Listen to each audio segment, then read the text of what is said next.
Yo everyone, what is up?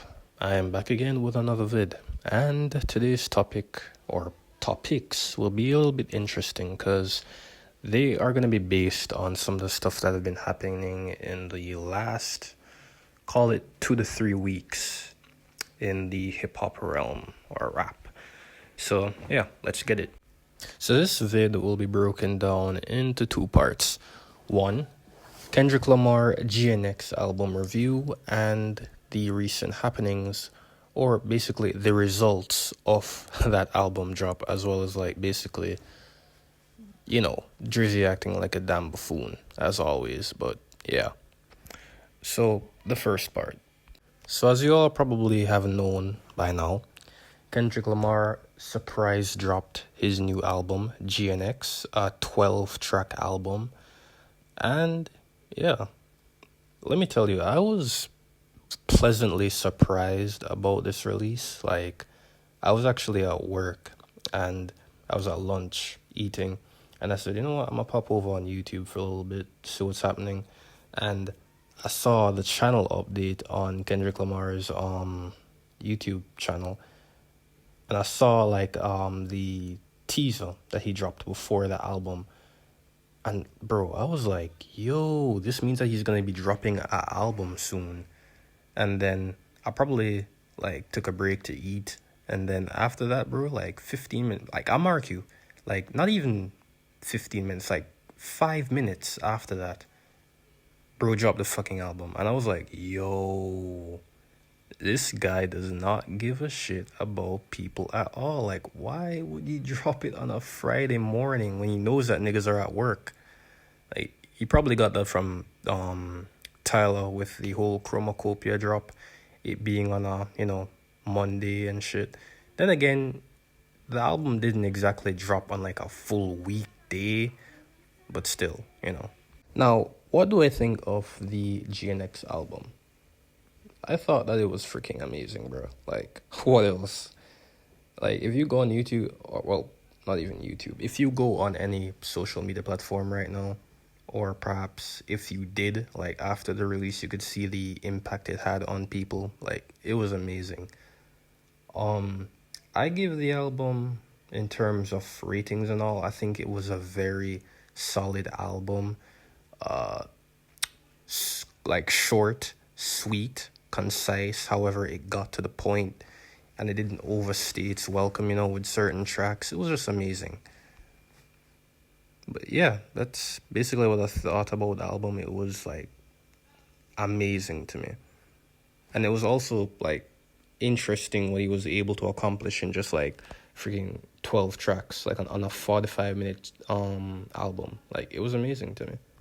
Some of my standout tracks on the album would be Whacked Out Murals, Hey Now, Reincarnated, TV Off, Luther. I think him and SZA did an amazing job on that. Like, that was probably one of the best hip hop slash like R&B songs I've heard of late.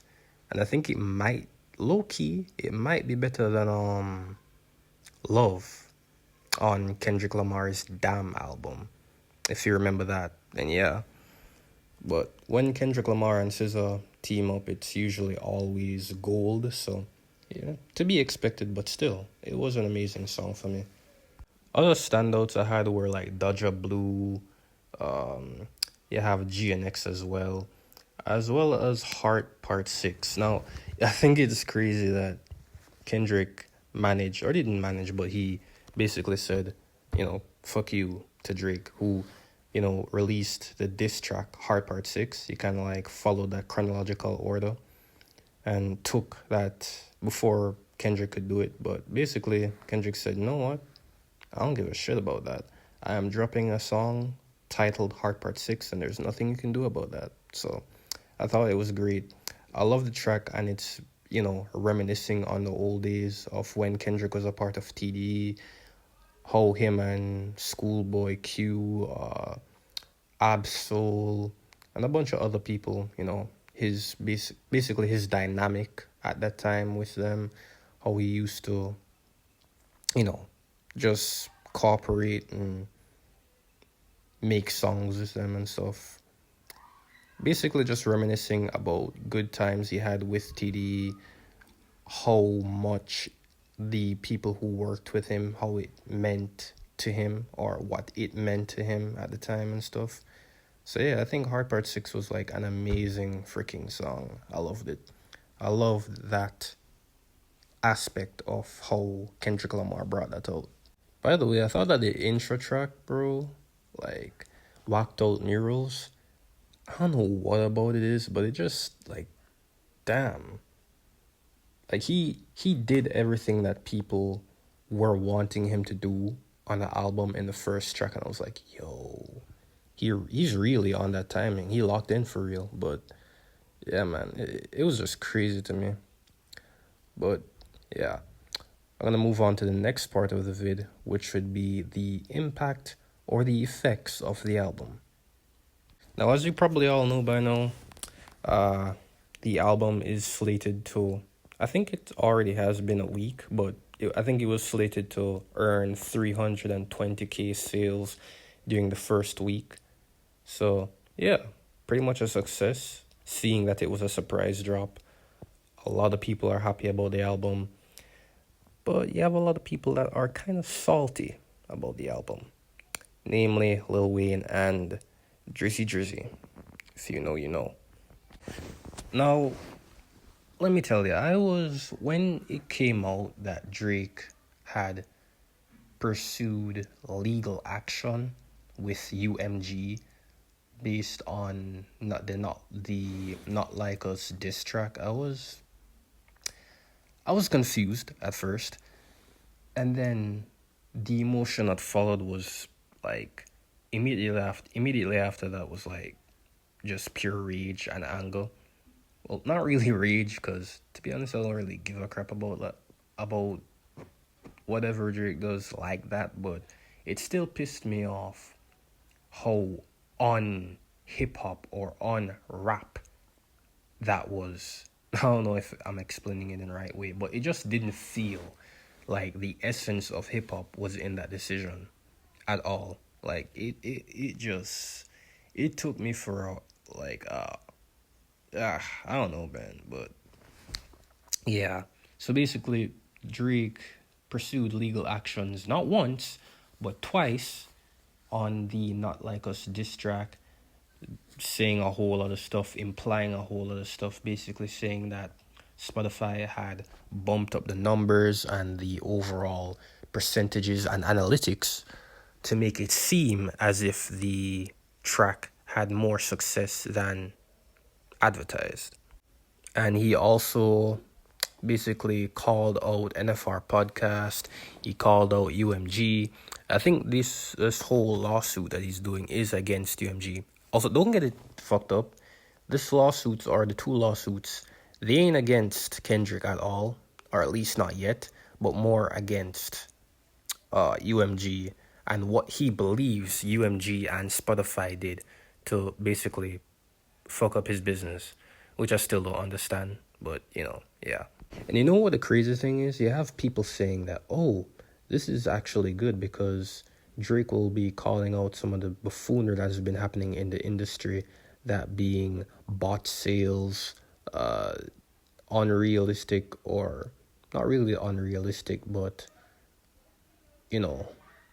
stuff like buying sales, DJs being paid illegally to play songs just to bump up streaming numbers and all that. And on one hand, I kind of understand it, but on the other hand, it's like, this is the same guy that when his Scorpion album dropped in 2018, mark you 2018, like a lot of people don't remember a lot from the Scorpion album, but I don't think that I had actually listened to it on first week, because I wasn't in hip hop that much back then as I was in 2019 going down. So I didn't listen it as soon as everybody else listened it in whenever Scorpion dropped in 2018 or 2016. But bro, this is the same guy that when that album dropped and Spotify was advertising the frick out of that album, like on every playlist you had seen, like jazz, this, that, etc. Like you had the man's face on that playlist. Like the definition of over advertisement.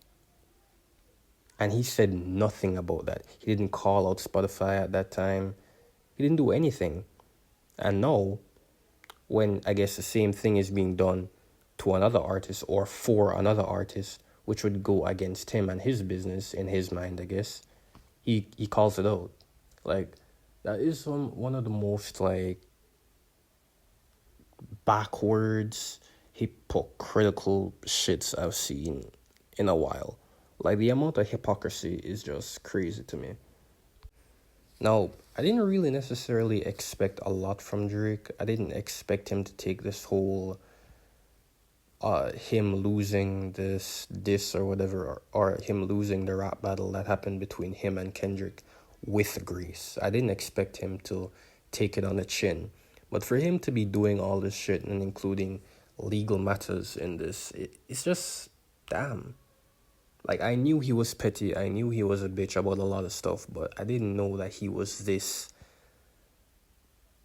I don't even know what to call it, but it's crazy to me. But yeah. And also you have Lil Wayne, the whole Lil Wayne situation. Lil Wayne being called out on Whacked Out Mirrors, which would be the first track on Kendrick's new album, GNX. Him not being happy about the call out and him essentially being, well, slated to drop a whole diss track on Kendrick whenever. Now, I don't know how I feel about Wayne dropping a diss track because he was talking a lot of crazy stuff. Like, him being salty about him not receiving the Super Bowl, the whole Super Bowl experience or the opportunity to perform at the Super Bowl. I get it, but at the same time, he has to understand that, like, he wasn't the guy for this year. He wasn't the guy. So yeah, like maybe I'll make another video explaining the whole Lil Wayne situation in detail and stuff. But yeah, it's been a crazy couple of weeks. I kind of wanted to drop this video sooner, but busy and all that. Had a lot of stuff doing. But yeah, busy couple of 3 weeks, But yeah, I love the Kendrick album. I hated the way Drake has been carrying himself and the whole Lil Wayne situation. God bless on that. I hope he chills out and like someone talks him out of dropping the diss track or whatever. Because I don't want to see a battle between him and Kendrick or dispute. I don't want to see that. Not because I think that Lil Wayne would lose. I think that his pen is awesome. Although I didn't grow up, or even though I wasn't brought up on Lil Wayne, I was brought up on Kendrick. Like, I listen and vibe with Kendrick because he was what was there for me. Him, J. Cole, and Drake. Like, Lil Wayne wasn't a part of the conversation as it relates to, like, an MC that was there. So, yeah. But I just don't want to see that, man. Like, on both of their parts. I hope they, like, piece it up or whatever. I hope they try to do so. Because I don't want anyone making a fool of themselves. And that has been what has been happening. So, like, you have a lot of people just making a fool of themselves. Like, out of this whole situation, this whole beef that happened this year, like, hip-hop being, or this year being the year of beef for hip-hop, the only person I've seen come out of this unscathed, surprisingly, is Kendrick Lamar. Like, J. Cole doesn't look good in my opinion. Lil Wayne, I guess, doesn't look good. Drake doesn't look good. It's just crazy to me. But I guess it's just one of those things. But yeah, man, that's all I got for now. I hope y'all enjoyed this vid. I hope y'all, like and subscribe and put a little comment in the vid. Also, I want to say thank you so much to all the persons who watched my previous short that I dropped, like, on the GNX album. Like, I appreciate it. I very much thank you from the bottom of my heart. And also to the persons who subscribed from that short, I fuck with you a lot. I hope you stay for the long term and shit. And it's only gonna get better from here, you know? But yeah, thank you again once more, and peace.